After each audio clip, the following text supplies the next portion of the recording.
What were the main challenges of, because it's a big, thick, meaty book. What were the challenges for you? I think there are a number of challenges with adaptation. It's to keep the essence of the book, to keep the essence of the story, while making it sort of suitable for the slightly different demands of television in terms of pace and shape and stuff like that. And so the characters were fine. There was no issue with the characters. They were going to, that's what I hope everyone felt, they were as the characters in the book, and stayed very faithful to the brilliant characterisation. And with the plot, it was just more a case of making sure that it fitted into 3 hours of television, and mainly just about sort of ordering, which was something that we had ongoing discussions with JK Rowling about. So yeah, it was mainly that, and obviously then sort of small things with television, like in the book, as I imagine a lot of people have read the books, there are a lot of characters, and so you have to sort of, by necessity, you have to have fewer characters just to make it easily sort of accessible, particularly in the first episode. If you throw too many characters, you can end up with quite a lot of confusion. So it was mainly sort of logistical stuff, but yeah, I think the big challenge was how can we do that and remain true to the spirit of the book, and I really think we remained true to the spirit of the book with the amazing support of Tom and Holliday by making those characters come alive, because they're the essence of this series. It is absolutely Cormoran and Robin, and so those brilliant characters made my life a lot easier. I think when you read a book instead of reading a script, you do come at it from a slightly different angle, because when you're just reading a script, okay, there might be a character description, but you're kind of just reading what this person's saying, and immediately it just goes into you in a different way. And when you're reading a book, you're sort of confronted with the exterior of the person. But I mean, I've played all sorts of parts, and I've not got all sorts of parts over the years, from everything from being, oh, he looks to this, he looks to that. So I don't have a clue what people, do you know what I mean? I mean, you just don't feel like you have a very objective idea. But I was aware that, he had a size to him, but I mean, somebody like Anthony Hopkins is not actually that big a man in real life, but he sort of manages to have this weight to him on screen, and even this size to him on screen. And I suppose I just thought, it's something you can do if you do it in an imaginative way. And in the end, did you have clever directorial methods to... Tom acted big. Right. Because he does feel like he's hefty in watching it on screen. Yeah, no, I mean, there was tricks we employed to give him some heft, but I think once you're watching something, once you get into it, you're not sitting thinking, he's 6'4" or 6'2". I think you go with it, and he's such a charismatic character anyway. And I think part of the way Tom captures Strike is a stillness, and that gives someone a bit of charisma and heft in a role as well. So I don't think you need to always have the heel lifts and bang on door frames to come through. And I guess it's about creating the soulfulness of the character, which is in the book he's got all these things that have happened, this incredible backstory, I guess. Yeah, I mean, there's quite a few factors in the book that I think when Ruth and I discussed it, and Ben had already approached this, which maybe on screen, they talk about his hair being wiry like pubes. That wasn't something that we thought would communicate just as well on screen. So we I did offer to get a perm. That's true. I wrote loads of good jokes about his hair, and they all just got cut. So anyway. Yeah, again, in the adaptation, it's partly about taking the elements you think are the essence of the character, and as Tom says, in the book you read far more. You can't always have everything there, so we're trying to also create something that's a bit different to the book, something that's new, and it won't be compared directly. It's a companion piece. So, but I do think it feels like the tone, in terms of, because the book has a certain old-fashioned quality, so it's almost like a kind of Philip Marlowe-esque detective, and the way the kind of is very kind of diligent, meticulous kind Definitely. of guy, and there is an old-fashioned yet modern tone to this. Was that hard to? Did the three of you all talk about that? How you would? Yeah, I think when I read the book, I read it over a weekend before I met Ruth, and definitely felt like Strike was an analogue character, and that really attracted me to the character. He's a guy who doesn't look at his phone all day on Twitter. He stands and looks at the world and takes in people, and then so then when Ben and Tom and I discussed that felt like quite a unique, modern, new character, so a man from a different time in this world now, and that gives him a certain power as well as an investigator. Tom did pop quite quickly into my head when I read the books, and of course we, I'm sure Tom would understand this. Of course we talked about other actors, tall, really tall ones, and ones with pubic hair and all that kind of stuff. But Tom just kept kind of floating up to the top of my list, anyhow. And the more, as I read the books and the more I thought about it, I just kept going back to Tom. And I know I went to see Tom in a play. He had no idea that I was thinking about it at the time, because it was about a year before we actually even started talking about it. But I was sort of watching him in the play, and then we went and had a chat in the bar, and I think you could be perfect for this part.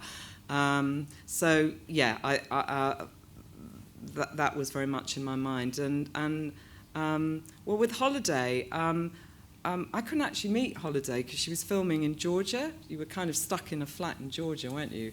Hanging around for them to start filming, and so we never actually met in person. But Holliday agreed to sort of read for us and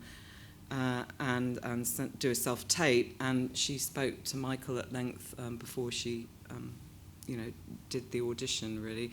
But as soon as her self-tape popped into my inbox, which I think was the following morning, I just remember going, oh well, that's that sorted. We've got our Robin. She was just absolutely nailed it. Ruth sent it to me, I think, the same day, and I had exactly the same reaction. And in fact, I'm terrible with casting because I get very impatient and anxious. So I was going, yeah, but it's her, that's her. Well, she's in Georgia. I don't know. When's the deal going to be done? When's the deal going to be done? And I was a real pain in the arse about it. Yeah, you were. Yeah, no, honestly, I absolutely drove her mad. I'd phone her every day and go, have we heard anything from Holliday's agent yet? She's in Georgia still. And but that answers the question. The minute I saw that tape, I thought, she's just perfect. Because I'd sort of been reading the books in, my flat in Georgia, and they felt very sort of personal to me because they were, my bedtime reading. And it was only when we'd already started and I'd already made kind of all the Robin decisions that I realised quite how popular the books were. And I went to a wedding, and nearly every woman I met at the wedding was thrilled that I was playing Robin and really excited because they loved her, and wasn't she like this and wasn't she like that, and I was like, is she? Oh God, is she? And most of them were the same, Robin that I thought of. Tom, in terms of the character's disability, how did you go about dealing with that? Did you talk to people about that, or did you just, it's there? Yeah, I asked as many questions as I could think of, and spent about a day with a movement director called Toby Sedgwick, and a guy called Barney, who is incredibly generous with his time, who had basically the same condition, and spent a day going upstairs, downstairs, sitting down, standing up, sort of everything you could think of, and trying to sort of break it down into what was there and what one notices and what one doesn't notice, because actually I think when it is below the kneecap, you're far less likely to notice it. If somebody's wearing full-length trousers, it's virtually, you can't really tell at all. I was doing it every day, so I guess it's habit forming, and I think probably moving in much the same way for about a week after I finished. I just mean the sort of pace of him.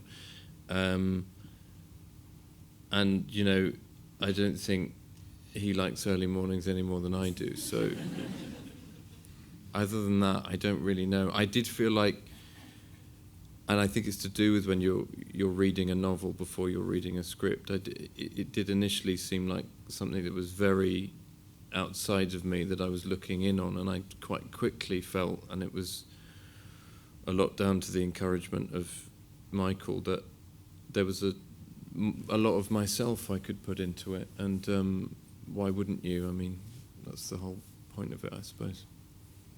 I was very keen that we see the leg off. Obviously Tom and no leg all in one shot. We actually see it there. It's not just done with a trick of a cutaway. And I've seen this film Rust and Bone, where Marianne Cotillard has both her legs taken off in an accident. So I kind of studied how they did that using green screen technology. And we worked very closely with the Post House to use trick photography, let's say, to remove the leg. I don't want to give away all the tricks of how we did it, because the other directors have done it differently as the books go on. But yeah, we basically digitally removed it, then replaced the stump. We also had a double who was a very close double for Tom's legs, who only had one leg, had exactly the same injury. So we doubled up that whenever we were going very, very close, so we could see the leg. But it's a balance. We didn't want to see too much of the leg, so it becomes like leg porn. It is BBC One drama. At the same time, we didn't want to shy away from it. He's a guy who's lost his leg in an IED in Afghanistan, which is so common now, and we see these soldiers doing all sorts of different things. So I think it's in the public mind to see there's a leg. So what? Let's move on. I think for me, I don't know what Tom thinks. He's not defined by having one leg. It's just a pain. He has one leg. Really. Tom, you agree? Yeah, I mean, I think, without getting too deep into that, I think it's not the main thing that defines who he is.